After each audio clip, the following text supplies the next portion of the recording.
Olá, eu sou o professor Nixon Lins e a nossa aula de hoje será sobre reações químicas.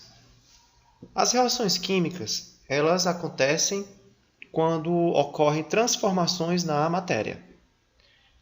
Então, ao prepararmos um alimento, quando certos objetos enferrujam, quando os fogos de artifício explodem, tudo isso são exemplos de reações químicas que estão acontecendo.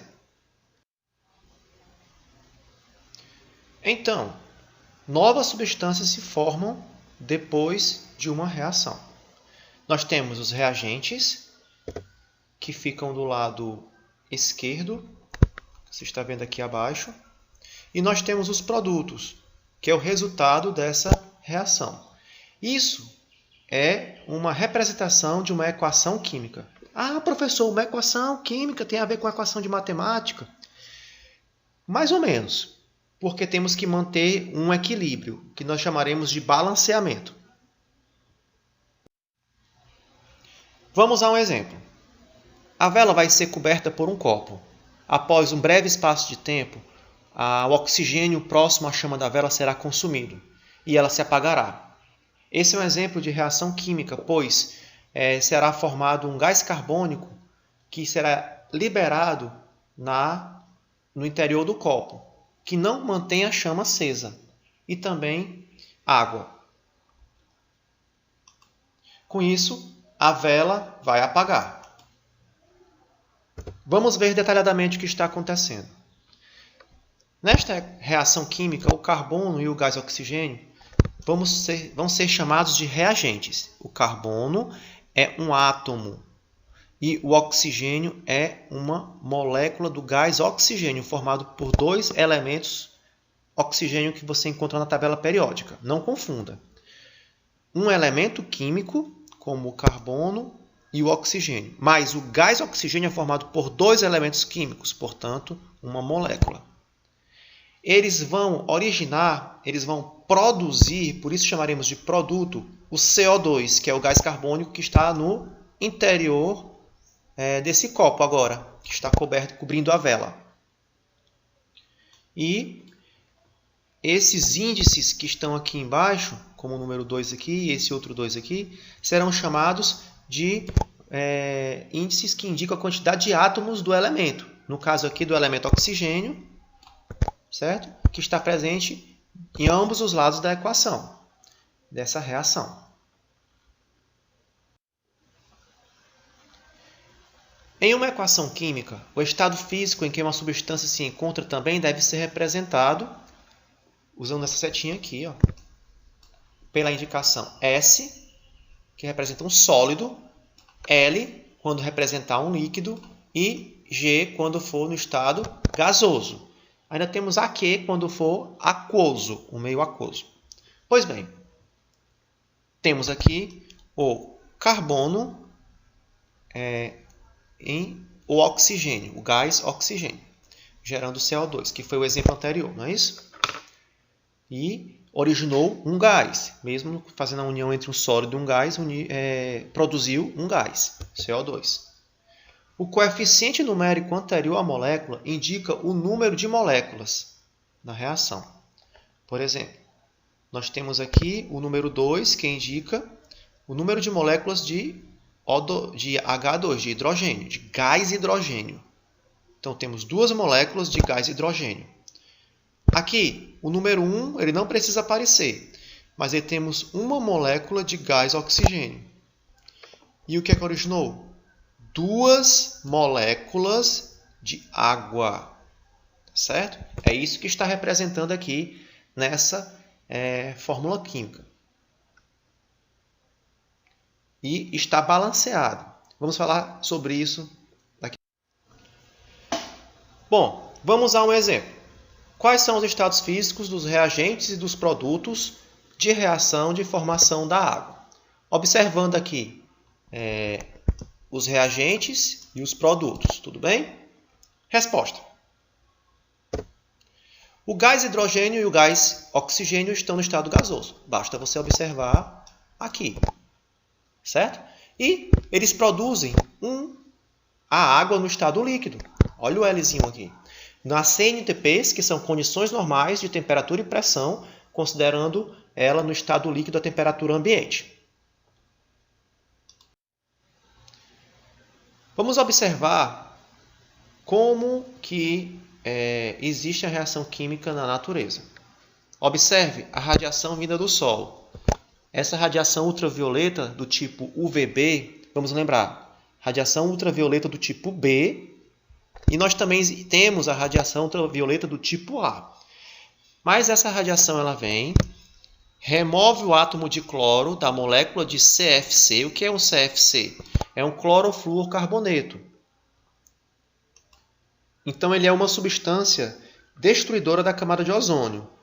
Mas existem outros, como produtos químicos como o álon, tetracloreto de carbono, hidrofluorcarbono e esse que nós vamos ver agora, o exemplo do clorofluorcarbonetos.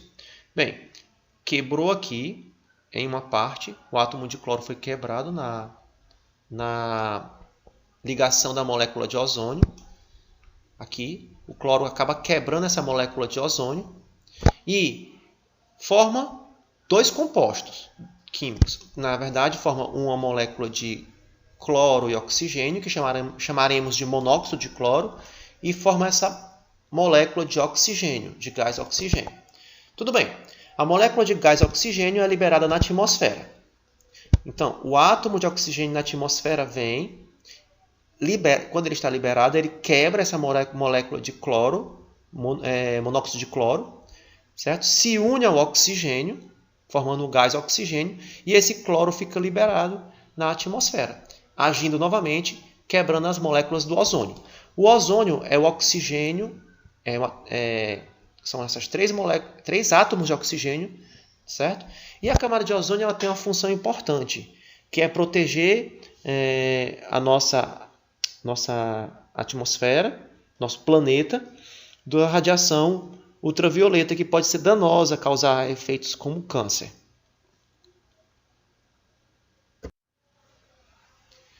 Segundo as reações químicas no ambiente, que elemento químico destrói a camada de ozônio e qual sua origem? Vamos à resposta. O cloro. O cloro é um elemento químico, de acordo com a reação química no ambiente que nós acabamos de estudar. Ele se origina de substâncias destruidoras da camada de ozônio, chamada SDOs, como as moléculas de CFC, fluorocarboneto. Então, eles têm origem em elementos, por exemplo, o CFC, que vem na radiação do Sol. Então, ele foi amplamente utilizado no passado em produtos como spray, mas atualmente eles foram substituídos, esses sprays caseiros que nós temos na nossa residência, por exemplo, nos desodorantes aerosóis, eles foram substituídos por propano e butano, outro tipo de gás. Mas ele ainda é utilizado nos gases da refrigeração, também em agentes expansores na fabricação de espumas, na composição de solventes. Até na medicina ele tem aplicação ainda em substâncias que são estéreis. Então, só frisando, o clorofluorcarboneto é uma substância destruidora da camada de ozônio e ele é nocivo a essa camada de ozônio que nos protege contra a radiação ultravioleta. Vamos falar agora sobre a questão das reações químicas e as suas leis. Sobre Lavoisier. Lavoisier foi um grande cientista no século XVIII. Ele falou sobre a lei da conservação das massas. Talvez você já tenha escutado a famosa frase que ele disse: na natureza, nada se cria, nada se forma, tudo se transforma. Pois é exatamente isso que se trata aqui. Quando uma reação química ela ocorre em um sistema fechado, a massa dos reagentes é sempre igual à massa dos produtos formados. Veja o exemplo abaixo. Observe que nós temos 4 gramas de gás hidrogênio e 32 gramas de gás oxigênio. Bom, vocês observam aí que são 36 gramas na reação, nos reagentes. E no produto? No produto que nós temos aqui no lado esquerdo, no lado direito, também temos 36 gramas. comprovando o que Lavoisier falou. Não há perda, certo? Nesse sistema. Vamos agora às reações químicas e suas leis. A segunda lei que estudaremos hoje é a lei de Prost. Prost falou das leis das proporções. O que essa lei fala? A proporção em massa dos elementos químicos que compõem a substância é sempre a mesma. Olha a palavrinha, sempre a mesma proporção. Como assim? Veja o exemplo. 4 gramas de hidrogênio, gás hidrogênio, e 32 gramas de gás oxigênio. 36 gramas de água. Mas, observe que foi duplicado esse valor. 4 vezes 2, 8. 32 gramas vezes 2, 64 gramas de gás oxigênio. E 36 vezes 2, 72 gramas de água. Então, ele manteve uma proporção de duplicar o valor. A mesma coisa aconteceria se nós pegássemos a metade disso, né? Duplicar, triplicar e assim por diante. Agora vamos ao tão esperado balanceamento das reações químicas. Quando dizemos que uma equação está balanceada? Quando as quantidades de átomos do reagente e do produto eles são as mesmas, estão em equilíbrio, são os mesmos. Existem diversas maneiras de realizar o balanceamento, mas faremos isso por método da tentativa. Vejamos o seguinte exemplo.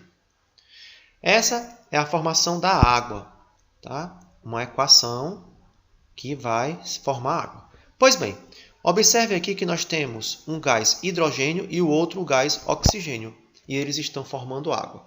Mas essa equação não está balanceada. Por que ela não está balanceada, professor? Porque vamos contar quantos átomos tem.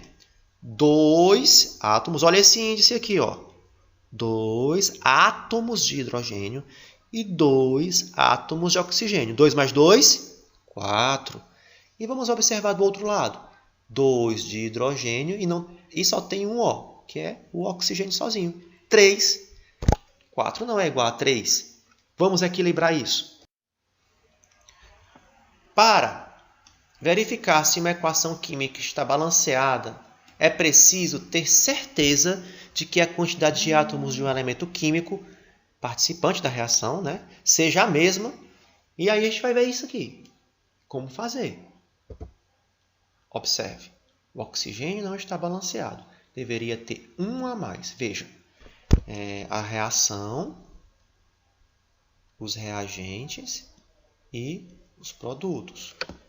Entre os reagentes, nós temos 2 hidrogênios e 2 oxigênios. Está aqui, como falamos antes. 2 mais 2, 4.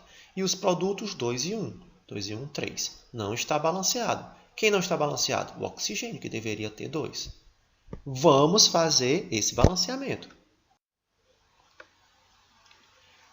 A sugestão é começar pelo elemento químico que está desbalanceado. Nós vimos que se trata do oxigênio. Se no reagente tem 2 átomos de oxigênio, formando gás, nós temos que colocar o 2 também no produto. Por quê? Porque agora você vai ter o seguinte, que esse 2 que está aqui na frente, ele vai multiplicar o O.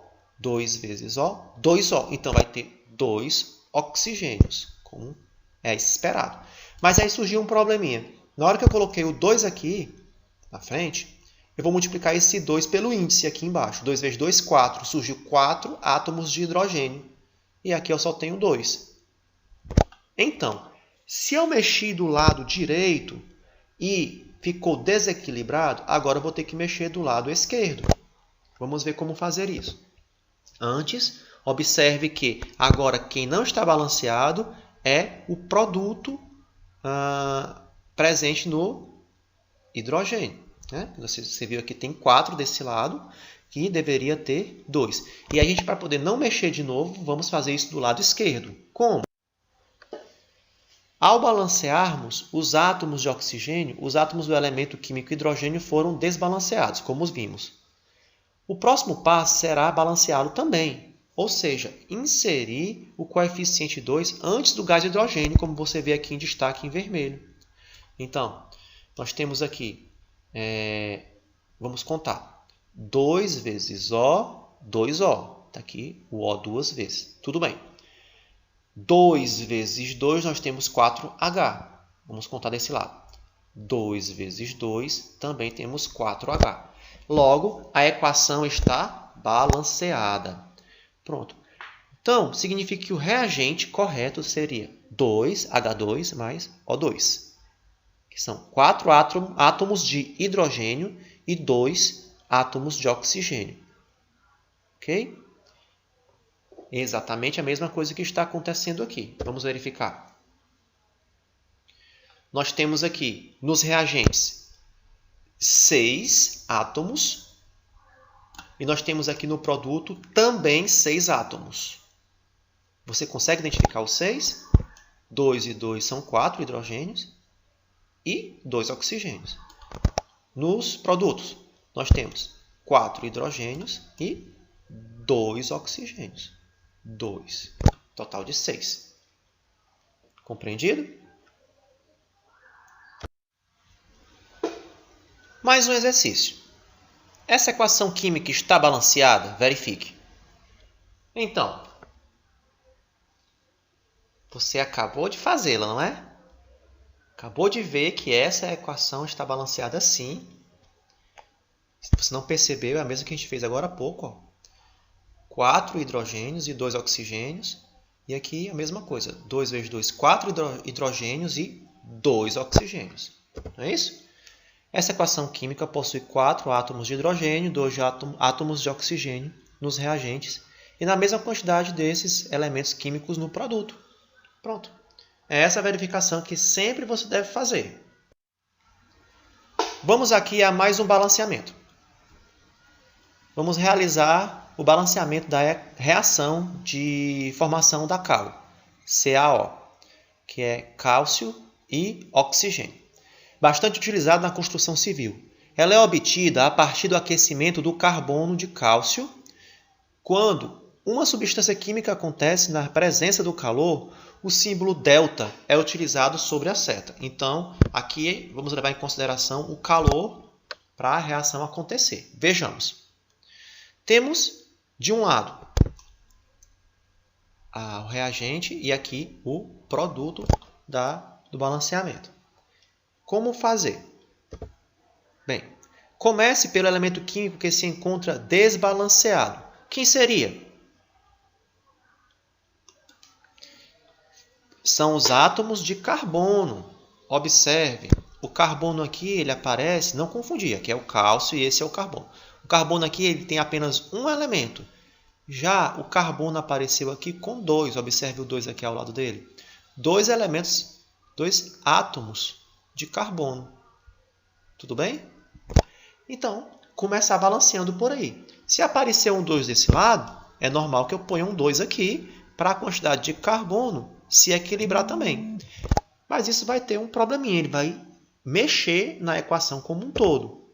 Veja, o 2 foi acrescentado no lado da reação, do reagente, e pelo menos agora nós temos a mesma quantidade de carbono, 2, e aqui também 2. Mas nós desbalanceamos o oxigênio, por isso temos que fazer uma interferência. Colocar o número 2 agora ao lado. Por quê? Porque antes você tinha só um oxigênio e nós tínhamos aqui, 2 vezes 2, 4 oxigênios. 2 vezes 2, 4. Com um que tem aqui, 5. Não estava dando certo. Por quê? Desse lado, nós havíamos acrescentado 2. 2 vezes 3 oxigênios, 6 oxigênios. Então, foi necessário colocar esse 2 aqui na frente. Comparando com a fórmula anterior que nós vimos, não é? Colocamos o 2. E dessa forma, nós tivemos sorte que o balanceamento do oxigênio também balanceou o cálcio. Esta equação química agora possui 2 átomos de carbono. Observe, carbono 2. Possui 6 átomos de oxigênio. 2 vezes 3, 6. E 2 átomos de cálcio. 2 cálcios. Da mesma forma desse outro lado, somando tudo. Então, como A mesma quantidade de átomos está presente nos reagentes e também aqui no produto. Essa equação está balanceada. Obrigado pela atenção e até a próxima aula.